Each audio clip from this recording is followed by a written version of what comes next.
Bonjour. Bien, j'ai acheté cette machine sur Internet, un magasin qui se trouve en Angleterre.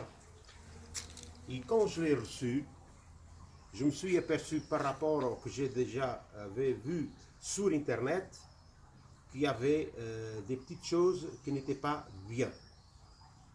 Alors moi, j'ai trouvé qu'effectivement, il y avait des choses qu'il fallait renforcer surtout. Et là, j'ai commencé par exemple, vu que l'hydraulique qui existe ici, la pompe à huile, il y avait deux pédales séparées. Moi, j'ai fait quoi? Avec une charnière, j'ai ajouté et je l'ai fixé les deux ensemble.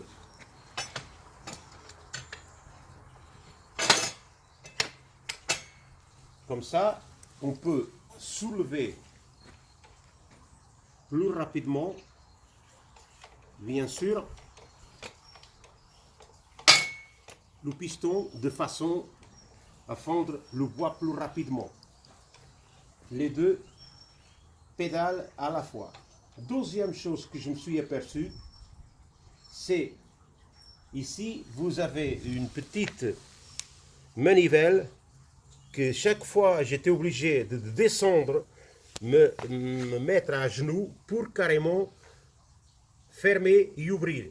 Côté droite, fermer, ouvrir. Et alors, moi, j'ai fait quoi?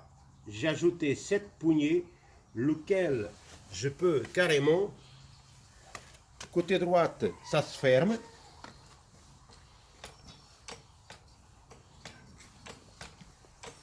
La machine, bien sûr, elle se soulève pour fendre le bois. Et quand j'arrive à la fin, avec le pied, je passe la manivelle du côté et ça descend tout de suite. Deuxième chose que j'ai trouvé que ce n'était pas assez costaud. C'est une question tout simplement d'ajouter du matériel en plus costaud. C'est cette partie-là qui sont trop faibles. Ça veut dire qu'automatiquement, avec des bouches en chaîne, on risque de carrément plier ces parties-là. Ça, je vais le faire plus tard. Deuxième chose que j'ai trouvé ridicule par rapport à la machine, regardez bien, ces deux équerres qui se trouvent ici, qui se fixent de chaque côté. Pareil, je trouve que c'est ridicule d'avoir une machine avec un poids d'une bouche. Même les bricoleurs, ils n'accepteront pas d'acheter une machine de cette manière. Alors, qu'est-ce que j'ai fait? Ça, je vais le mettre de côté. Et j'ai ajouté une pièce que j'ai fabriquée, que je vais visser exactement dans les mêmes endroits, dans les mêmes réservations de trous existantes, et lequel il va avoir bien sûr une stabilité plus grande. Et elle ne va pas pencher à droite ni à gauche, ni devant ni derrière.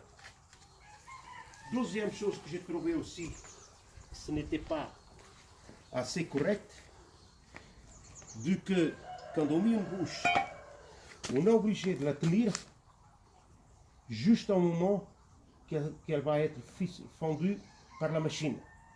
Mais il va y avoir bien sûr des morceaux qui vont tomber dans les pieds, comme c'est indiqué par d'autres personnes qui ont mis des avis, des opinions sur Internet.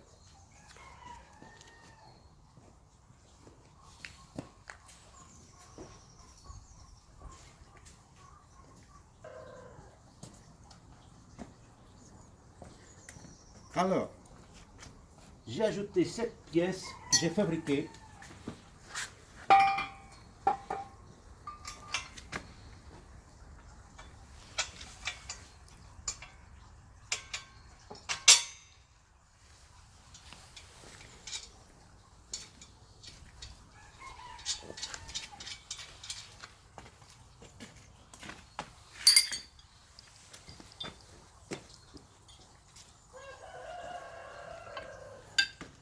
Et j'ai ajouté des bras.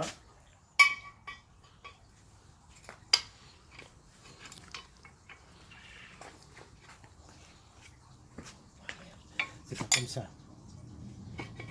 C'est pas comme ça. Ces 10 bras, je les fais dans cette pièce métallique. Dans cette pièce métallique, je les fais 2 trous en distance 10 cm. Tout simplement pour les petites bouches et pour les grandes bouches. Par exemple, ici, je vais mettre pour les grandes bouches.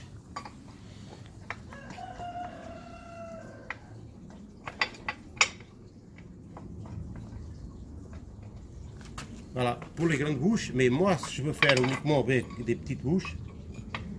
Je fais quoi? Ça tient, bien sûr, les bouches. Et moi, je peux carrément, en mettant bien sûr la manivelle de l'autre côté, je peux carrément, voilà, fendre le bois et tenir la bouche en même temps. À savoir que quand je vais mettre la machine, bien sûr, couchée pour pouvoir fendre du bois par terre, ces appuis ici et l'autre aussi, ça va m'empêcher carrément que la machine s'enterre dans le sol.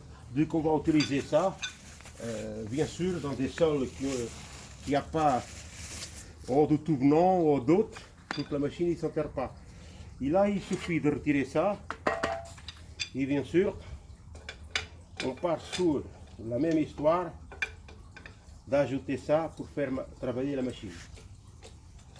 Mais moi, je préfère encore maintenir la machine debout. Je trouve que c'est bien, mais le fabricant il pouvait faire mieux. Voilà. À la prochaine et bonne journée à tout le monde.